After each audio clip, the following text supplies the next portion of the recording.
क्योंकि urinary bladder जो होता है वो हमारी पेशाब की थैली को हम इंग्लिश में कहते हैं यूरिनरी ब्लैडर।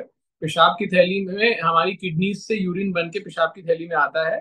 और हमारा वो एग्जैक्टली कहाँ होता है, जो हमारा पेट है, पेट के नीचे के हिस्से में, जहाँ पे हमारा लेडीज में यूट्रस होता है, तो यूट्रस के आगे पेशाब की थैली होती है और यूट्रस के पीछे इंटेस्टाइन यानी कि रेक्टम, जो कि मोशन की एरिया होता है, वो होता है।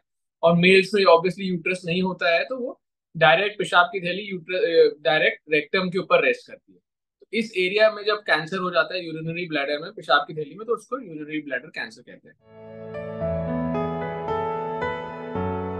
सबसे पहले जो सिम्टम्स पेशेंट को दिखेंगे और पेशेंट को महसूस होंगे, पेशाब की कैंसर क्या होता है, basically cancer is over growth of cells. जब किसी जगह के सेल्स एक्स्ट्रा बढ़ने लग जाएंगे और जो नॉर्मली उनकी लाइफ साइकिल खत्म हो जाती है वहां नहीं रुकते हैं, तो वो कैंसर, उसको कैंसर कहते हैं। तो अगर पेशाब की थैली के अंदर ओवर ग्रोथ होने लग जाएगा, तो नॉर्मली पेशाब की थैली के अंदर तो सिर्फ it's a hollow organ, basically खोखला ऑर्गन होता है और सिर्फ यूरिन उसमें इकट्ठा होती है। तो उसमें ओवर ग्रोथ की वजह से bleeding is the most common symptom. पेशाब में, यूरिन में ब्लड दिखना, ब्लड, वो ब्लड यूरिन के साथ भी आ सकता है, कभी कभी थक्के मतलब क्लॉट्स में भी आ सकते हैं। तो ये सबसे कॉमन सिम्टम है। और मेल्स में ये ज्यादा इजीली नोटिसेबल है, क्योंकि मेल्स में ब्लड आता है तो पेशेंट को तुरंत लगता है कि ब्लड क्यों आ रहा है। लेडीज में ब्लड जब आता है तो उनको लगता है कि पीरियड या कोई और गायनेकोलॉजिकल प्रॉब्लम होगी, लेडीज प्रॉब्लम होगी जिसकी वजह से आ रहा है। तो लेडीज में काफी इग्नोर हो जाती है ये प्रॉब्लम, और मेल्स में कंपैरेटिवली कम इग्नोर होती है इस मामले में। और उसके अलावा ये तो एक मेन सिम्टम है। उसके अलावा बार बार यूरिन लगना, रात को भी कई बार यूरिन लगना, दिन में भी फ्रीक्वेंसी ऑफ यूरिन एक दूसरा कारण है। दूसरी चीज, जब हम यूरिन करने जाते हैं तो बहुत दर्द होना नीचे पेट के नीचे वाले हिस्से में, मतलब pen during urination, that is also a very common symptom.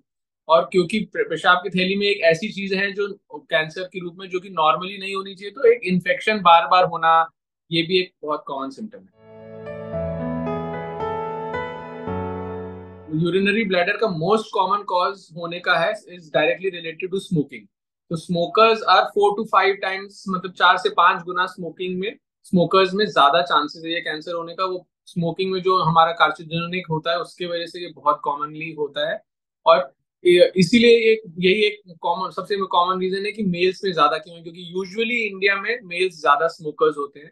इसलिए मेल्स में भी ओवरऑल 4 to 5 टाइम्स लेडीज से ये कैंसर होने की चांसेस ज्यादा होती है। और स्मोकिंग के अलावा और भी कई कारण होते हैं, जैसे कि exposure to chemicals, exposure to repeated radiation, है ना। केमिकल्स जैसे कि रबर इंडस्ट्री हो गई, टेक्सटाइल में भी कुछ स्पेशल ज्यादा पेंट इंडस्ट्री जिसमें काफी हार्मफुल कार्सिनोजेनिक केमिकल्स हम यूज करते हैं वर्कर्स, तो वो जो वर्क लोग वहाँ काम करते हैं उनको ये कार्सिनोजेनिक मतलब आसपास रहता है, तो उनको होने की भी बहुत ज्यादा चांसेस रहती है।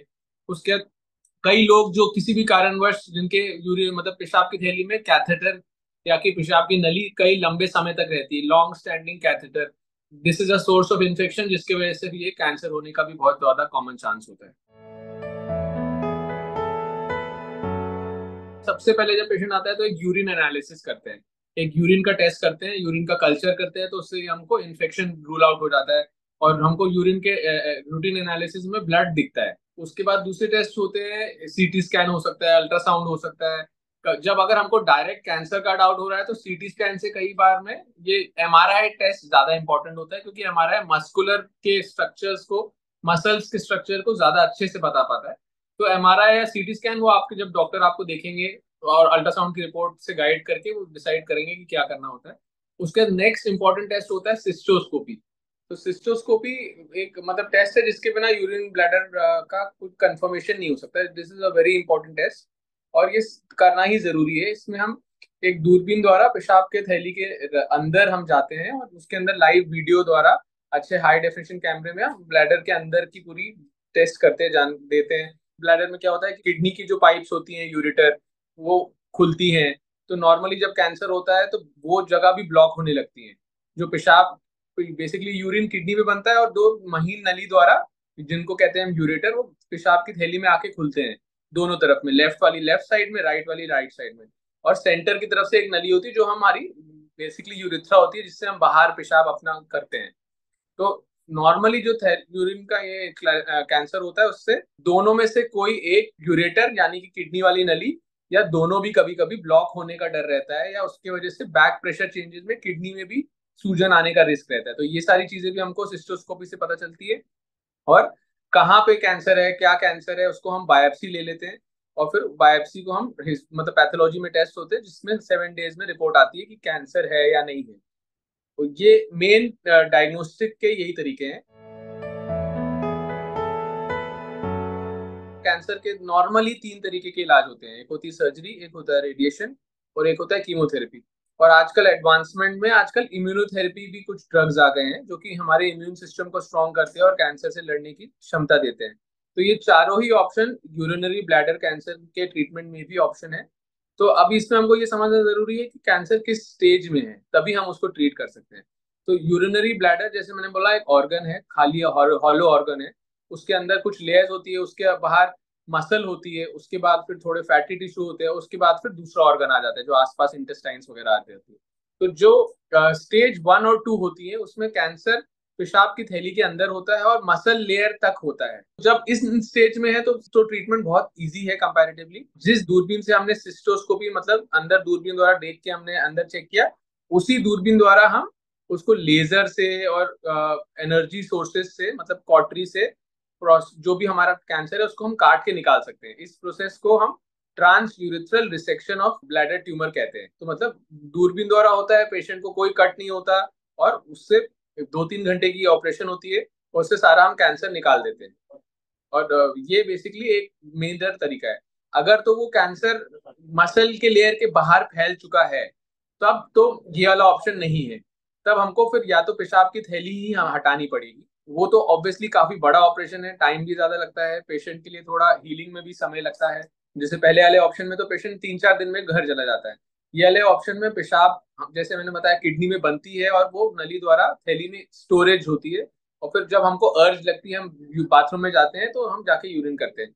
अब इसी में अगर ब्लैडर यूरिन जो हमारा स्टोरेज एरिया है यूरिनरी ब्लैडर, उसका अगर कैंसर हो गया, तो हमको उस अंग को निकालना पड़ेगा, यूरिनरी ब्लैडर को निकालना पड़ेगा। तो हमको एक ऑल्टरनेटिव आर्टिफिशियल ब्लैडर बनाना पड़ेगा, जिसमें जो हम कई तरीके होते हैं।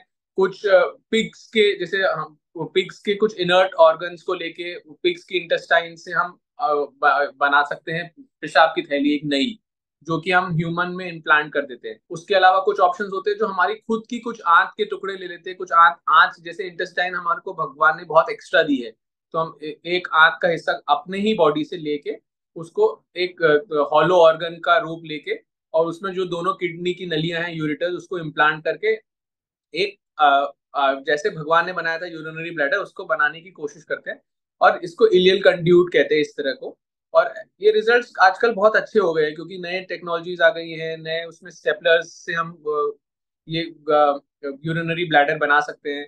तो ऑब्वियसली इसके कुछ चैलेंजेस होते हैं, लेकिन डेफिनेटली पॉसिबल है और काफी अच्छे रिजल्ट्स हैं। तो ये तो हो गया हमारा सर्जिकल ऑप्शन। उसके अलावा कुछ कई सर्जरीज होती हैं, और कैंसर ऐसी ऑर्गन है स्पेशली ब्लैडर का जो वापस आने की काफी चांसेस होती है। मतलब क्या, क्योंकि कुछ जो हमको विजिबली मतलब आंख से जो दिखेगा डॉक्टर को कैमरे में या ओपन हम कर रहे हैं, तो वो तो हम निकाल देंगे।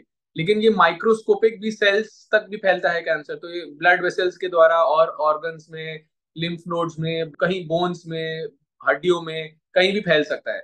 वो जो कुछ सेल इधर उधर फैल गए होंगे, जो उसके वजह से वो बाद में वापस ना हो, इसके लिए हमको कुछ कीमोथेरेपी मतलब कुछ ड्रग्स होते हैं जो कि हम देना पड़ता है डिपेंडिंग अपॉन स्टेज और किस प्रकार का कैंसर है। और किसी किसी स्टेज में हमको रेडिएशन, यानी कि रेडिएशन एनर्जी यूज करके हमको जो ये एक्स्ट्रा सेल्स है, कभी कभी लिम्फ नोड्स होते हैं, तो उसको हम रेडिएशन भी यूज करना पड़ सकता है। और कई कॉमन ड्रग्स हैं, इम्यूनोथेरेपी भी इसमें हम दे सकते हैं ब्लैडर कैंसर में, जो कि कुछ ओरल ड्रग्स भी होते हैं, मतलब मुंह से खाने वाली टैबलेट्स भी होती हैं। और कुछ दवाइयां होती है जिसमें हम पेशाब के रास्ते में नली डाल के कुछ दवा अंदर डाल देते हैं। तो ये चारों ऑप्शंस लेके ब्लैडर कैंसर का इलाज बहुत ही मुमकिन है। ब्लैडर कैंसर से और भी किसी प्रकार के कैंसर से ना डरे, लेकिन उसके लक्षण जाने कि क्या क्या क्या लक्षण होते हैं। जैसे हमने बताया कि ब्लीडिंग यूरिन में होना सबसे कॉमन लक्षण है। तो अगर वो हो रहा है, अगर सपोज आप लेडीज भी हैं और आपको लगता है कि ये कोई गायनेकोलॉजिकल प्रॉब्लम की वजह से भी हो रहा है, तो भी बेहतर है कि एक बार टेस्ट जरूर कराएं और आपके जो भी आसपास सही डॉक्टर को कंसल्ट जरूर करें, ताकि अगर प्रॉब्लम है भी तो हम उसको जल्दी पकड़ ले और फिर हम उसको जड़ से ठीक कर सकें।